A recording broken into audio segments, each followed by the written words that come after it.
Welcome, football fans and especially USFL fans, to a special episode of Tell Me About It presented by the USFL Network. Today we have an interview with USFL champion and Birmingham Stallion, Brandon Aubrey. Brandon, how you doing, man? Great. Thanks for having me. All right, and our first question is going to come from our new Stallions representative to the network. We finally have someone covering the championship team. It's about time. Buck. Buck, how you doing? Bring on the first question. Oh, I'm doing good. Excited to be here. Of course, first interview, so I have to have it with a champion, of course, which the Stallions will be repeating in 2023. Sorry, Ace. But right into it. You start off playing soccer. Like, you go back. Let's go all the way to high school. Were you someone who kind of dual? Did you do football and soccer, or were you just a single sport person? What's the story before college? Yeah, so in high school, I actually had to make a choice, soccer or football. This was going into my freshman year. So I chose soccer at the time. I was better at it. I had more of a future. Wasn't the greatest wide receiver in the world, so I figured I wouldn't go that route. But I played at Notre Dame, got recruited there, then got drafted to Toronto FC, played there for a year, then went to a similar league as the USFL. In soccer, it's called the USL. Very similar wording, can get kind of confused in my head from time to time. But played there for a year and decided it was time to retire and put my degree to work. So I did that for a couple of years while simultaneously training football, trying to go back on that decision I made in high school and see if I could, make it as a kicker. Well, you had a successful career in soccer. You did end up retiring, doing some civilian stuff, and then going to football. But I want to take it back to Notre Dame. Everybody knows Notre Dame American football, right? We'd see it on primetime television all the time. But the casual fan is not going to know what Notre Dame soccer, football is like. So what was it like playing soccer there at such a big D1 school? Yeah, it was a blast. Kind of like any other sport, while you're in college, 2 full-time jobs, one being academics, one being athletics. So you kind of just put your nose down, getting the work done, building that relationship with your teammates and your coaches. So it was probably the best time of my life, I think, playing college soccer there. We were a pretty competitive team as well, so we took it really seriously. So there was a lot of hard work and dedication that went into it. Dang. So I guess let's also talk about professional soccer. I mean, I'm based out of Alabama, so I'm a Nashville SC guy. When you were playing in the MLS, of course, Toronto, Nashville wasn't around just yet then. But what was it like, kind of playing in MLS and of course the USFL? I mean, mix up things for the USL with Bethlehem Steel. I guess kind of the professional soccer experience in America and Canada at the same time. Yeah, so playing in the MLS was a very professional environment, as you might imagine. Felt a little more, a little less about the fun of the game, obviously, and it's your job. You show up, you put in your time, you work as hard as you can to be as good as you can, and it's very cutthroat, as all professional sports are. If you're not good enough, you're not going to last very long, and I found that out pretty quickly, actually. So I never made my debut for the MLS side, but I played 26 games for their 2 side, the Toronto FC 2, which is in the USL.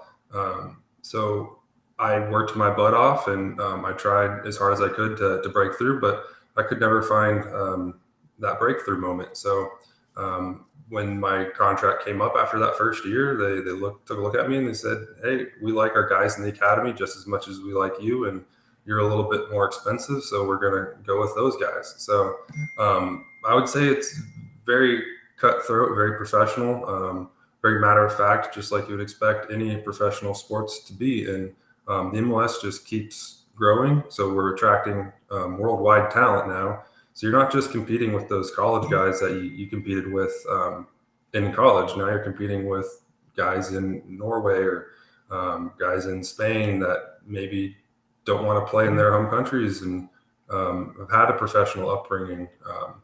So it's a lot more competitive than your college would be or high school. So just taking that next step, and it's pretty tough to do.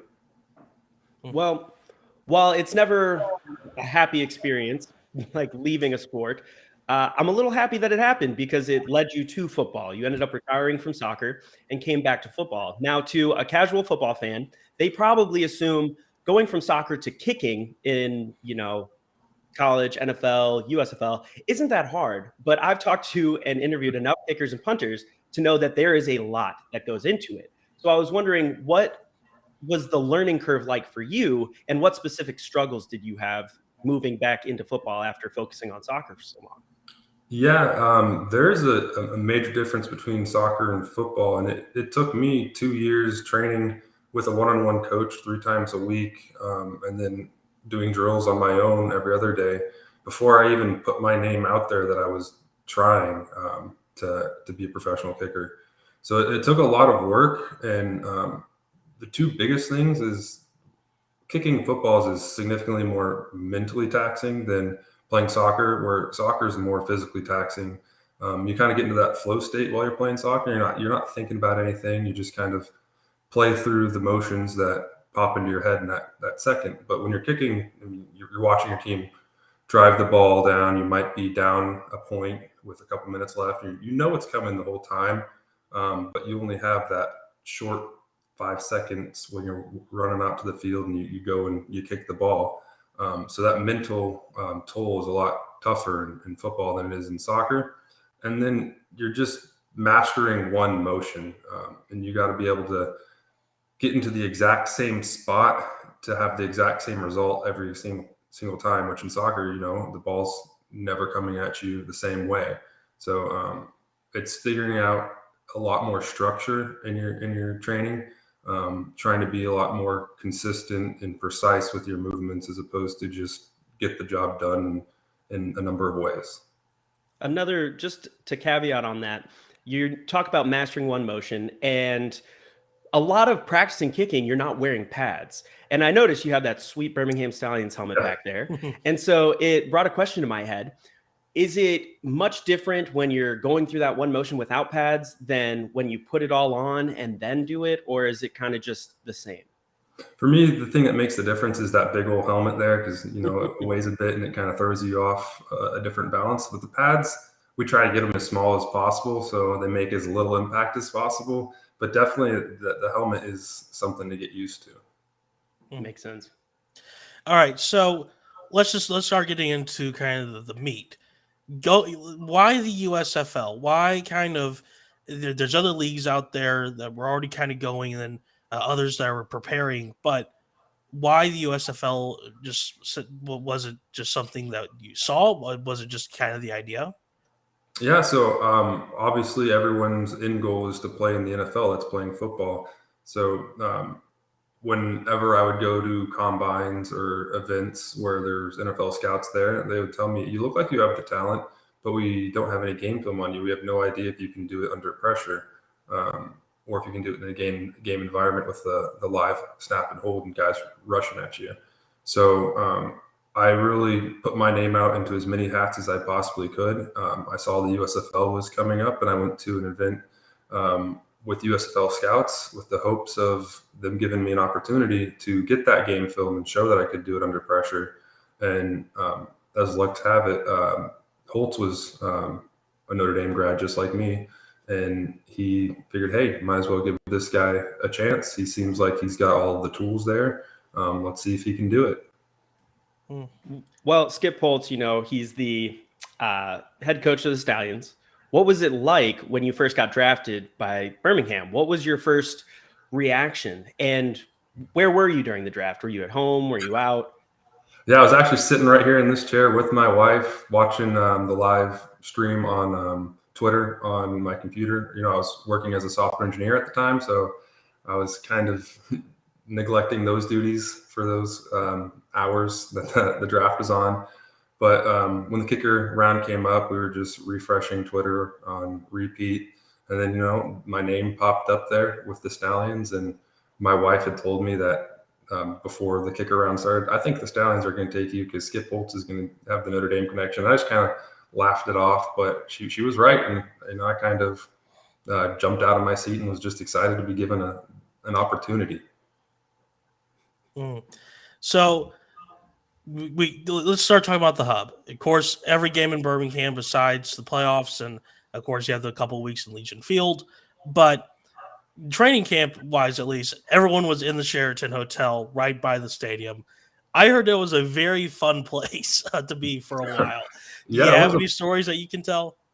nothing in particular. It was a blast getting to sit down, go down for breakfast with all the players, seeing guys that you've never seen before. Especially for me, when I've walking into a brand new sport, I know absolutely nobody. So I got to meet somebody new pretty much every day and hear their journey. And we all have very different journeys here, but we all have the same goal. So it's a pretty cool thing to be able to meet a bunch of guys that are on the same journey as you. Hmm. Well, naturally, the human connection, you're going to find someone and kind of attach to them. At least that's what I do whenever I'm in a situation semi-similar. I've obviously never been in a league, but who kind of became your guy, like your best friend while you were going through the training camp and then into the season? Yeah, so natural fit for me. At the time, we didn't have a long snapper, but we did have a punter, Colby Wadman. And we were sitting in a big meeting hall going through one of our orientation meetings. And he just snatched me up and goes, "Hey, you're Brandon Aubrey, right?" And he introduced himself. And from there on, he kind of took me under his wing because he's played in the NFL before. So he just kind of walked me through what it was like to be a professional place kicker. Nice. Good friend to have. Yeah. Yes, great friend to have. Yeah. So I kind of one for 2-for-1 question here. So going into the championship, you have of course the 8-week winning streak. I'm sure that's a lot of fun. Lose of course to Houston, then beat Tampa. Oh, okay, ha, very funny. Anyway, but you have that. You go to the championship playoffs. I mean, how did that feel from a player's perspective, being on a team like the Stallions were so dominant, uh, during that time? And then the second question kind of probably wraps into this. What'd you do in season one, like kind of after, and then how are you preparing for season two?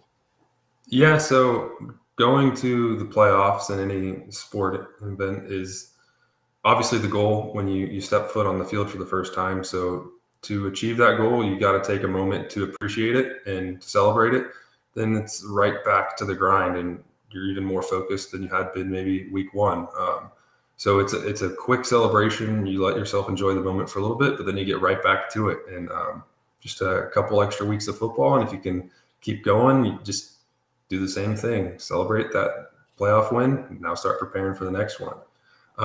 And to answer the question, what I did after the season, I had a few looks with the NFL, trying to break in there. The teams that I went to had established kickers, and I did well, but not well enough to unseat those guys. And I was told I'd put on a list if something happened to them that they might bring me in. Nothing happened to them, so I've just been staying ready, staying in shape, trying to make my name as strong as possible for a potential NFL job eventually. And celebrate the new year, maybe take a little bit time off there, and then now getting right back onto the grind, trying to be ready for week one. Heck yeah. Well, Brandon, we have a recurring segment on our show called the Rapid Incoming Breakdown, where I ask you 4 questions that are not necessarily about football, and you just answer the first thing that comes to your head. Sound cool? Yeah. All right. Question number 1. If they were to produce a movie, a Brandon Aubrey biopic, what actor would play you in that movie? Oh gosh. Gerard Butler. Gerard Butler. You look more like a Ryan Reynolds guy to me, but okay. Sure. I'll take both. There you go. Question number 2. Right now, what is your go-to workout song? Go-to workout song. This is gonna sound pretty crazy, but I don't actually listen to music while I work. Oh wow. No way. Yeah. You are only the second player to ever answer like that. And the other guy, he's a monster. He's a linebacker. He's just a crazy guy. But okay, no music when you work out. All right. Question number 3. Who is your biggest inspiration in life that is not an athlete? Cheesy answer, but I have to say my wife. She's been through quite a lot, and she keeps persevering, puts her head down, gets through all of the obstacles that life puts in our way and continues to impress me every day. Well, number one, that's a good answer. And number two, brownie points as a husband. Last question, question number 4, a little football related. What will the Stallions record be in 2023? Oh, 12-0. Oh yeah, I like it. I like it. All right, last question. This is for me. What are you looking forward most to with season 2? You got multiple hubs seemingly now happening. Memphis coming into the league. I mean, what are you looking forward to the most? Yeah, looking forward to playing in more stadiums and seeing the crowds develop in those other areas, because the Birmingham fans really showed up and it was a lot of fun playing in front of them. But I know some of the other teams didn't get a chance to have the same experience we did. So I'm looking forward to those other teams getting those experiences as well, and then going in and playing in front of silent crowds as we beat them. I like it. Wow. Got to bring up the crowds. I mean, Yeah. I will admit, all the players I talked to, they said they love playing you guys because they did get that crowd atmosphere. So Right. it's going to be nicer with the 4 hub system to see, at least half the games are going to have fans every week. Yeah. But Right. Brandon, we've reached the end of the show. And when we get there, we call it the end zone. And when we get to the end zone, I hand the floor over to you because we do this to promote the league, to promote our network, but most importantly, to promote you as the player. And so I give it to you if you have anything to promote, any brands, any shout outs to friends and family, or just a message to Stallions fans going into season 2. This is your time. Go for it, brother. Yeah, well, first of all, just thank y'all for having me on. Really looking forward to another season in the USFL. Really, really thankful for this opportunity. And just want to let you know, the Stallions fans, we love you, and we're looking forward to bringing it back again. All right. Short and sweet. I absolutely love it. Well, Brandon, thank you so much for coming on the show. You've been a big fish we've been trying to catch for, since season 1. So I'm happy that we got to get you on the show here and just talk to you. And you even brought the helmet and the shirt. I absolutely love it, man. Thank you. Appreciate it. Thanks for having me. And a big one for our first interview with our new Stallions representative. So yes. All right. All right. Well, thank you, everybody. Have a great night.